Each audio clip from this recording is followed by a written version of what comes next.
Good morning, everybody. Lee Brower here, and welcome to this week's edition of Meaningful Monday. I am grateful to be here, and I am glad to be here. And I'm going to tell you why. Have you ever had a bumper guard moment? A moment in time? You know those bowling alleys where you roll the ball and the bumper guard comes up so you can't make a gutter? It just knocks your ball back into play. Kind of keeps you from drifting. Well, I feel like we all at times have bumper guard moments where we start to drift a little bit and something knocks us back on. Well, that's the experience that I have.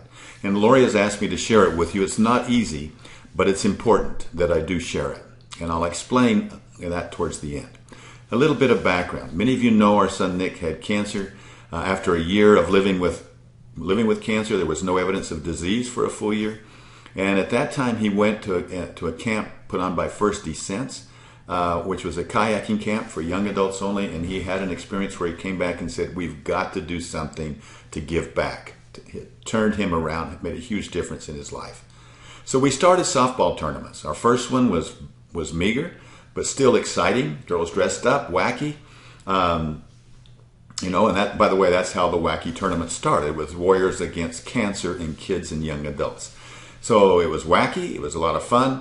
And we continued to do it each year, and it continued to grow every year. It was one of Nick's most favorite things to do, was to attend those softball tournaments. In fact, even the last one that he attended, he was very, very sick.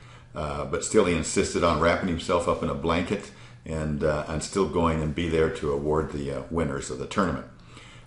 Shortly after he passed away, however, it seemed like the spirit of the event started to change. It started to go more into a competitive spirit with the parents, with the coaches, more so than with the kids. The kids seemed to keep the spirit.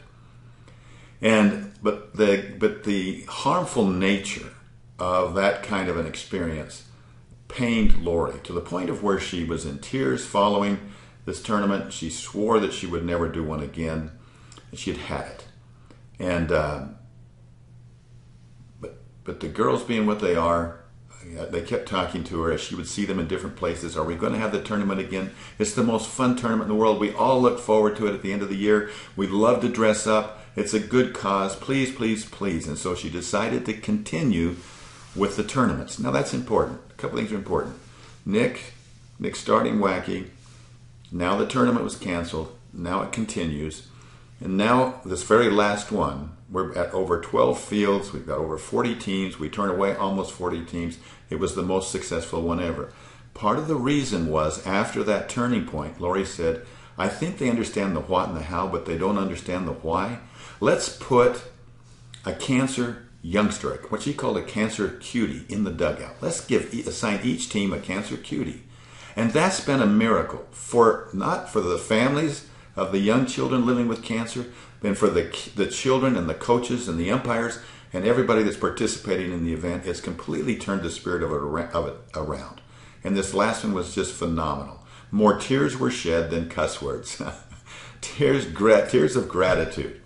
It was a wonderful event. But while I was there, our neighbor, Jamie, who was a volunteer, and whose father was a dermatologist who recently sold his practice, she and I were talking, and I said, dermatologists are hard to get in and see. She says, what do you mean? I said, well, I've gone in before and had the cold spray on these pre-cancer things, but I've got one on my nose where it keeps shedding, and I should get there and get it taken care of. But every time I call, it's a 2-month wait. And she said, let me look at that. And I think, just kidding, she kind of gave me a bad time. She says, oh, I've seen ones like that. If you don't get them taken care of, they pretty soon have to start cutting off, and it doesn't go away, and they just keep cutting till you don't have a nose. Well, maybe I'm just not susceptible to inspiration, but I am afraid of losing my nose.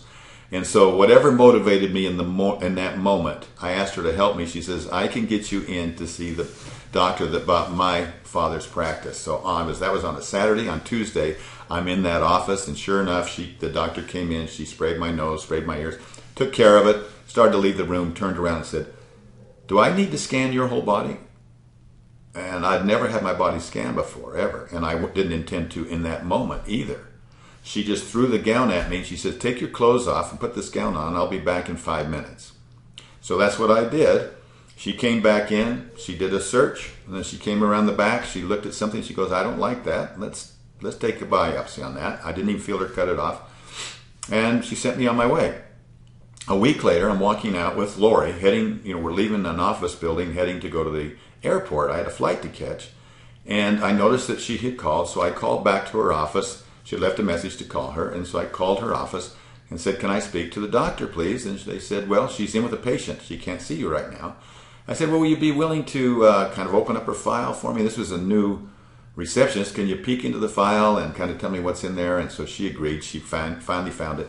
And she opens it up and she reads it and she says, aggressive malignant melanoma. Is there anything else I can do for you? Well, it's on speaker. Lori's standing there. I'm there.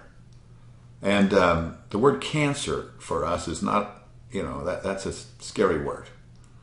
And I was worried more about her, but bless her heart, she looks at me and she says, man, don't you have enough character yet? And so I told the young lady, please, listen, based on what you said, go get the doctor. I am not hanging up this phone until I talk to her. The doctor came back, confirmed the words. Absolutely, they were true. But, she said, I think we got it early enough.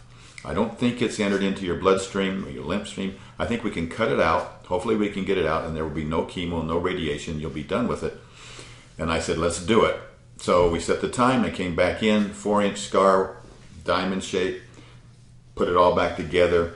And just last week got a call and said the pathology report came in, no cancer whatsoever.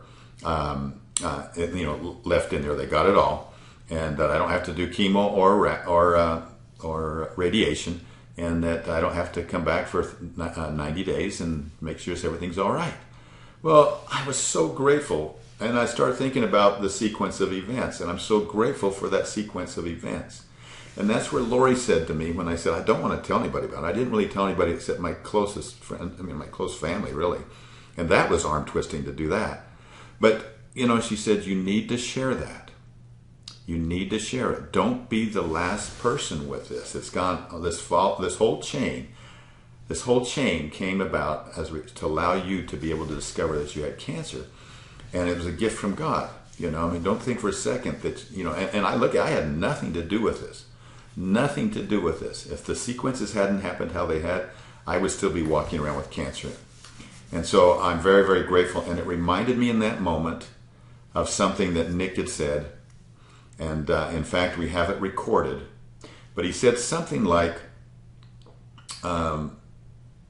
we often meet people that say, why me? Especially at the hospital. But I don't think that's what the question should be. The question should be, what can I do now that I have cancer? And so with that spirit in mind, I share this story with you. The one thing that we can all invest in, the one thing that we have control over, is our own health, the outcome of our own health, our own well-being, how we take care of ourselves. We can the one thing we not control, but we can have an impact on. And we need to listen and we need to take care of ourselves. This is the greatest investment that we can make. Self-care. Self-care. Self-health care is the best health plan that's out there. So we've got a link there for Nick. I'd love to have you listen to his invitation to discover more about Wacky. It's 3 minutes long, but he talks about these things. I'd love you to meet Nick and get to know him. And so click on that link. And if you feel like sharing this, please share it. Please share it with others so that they can hear this same message. Okay?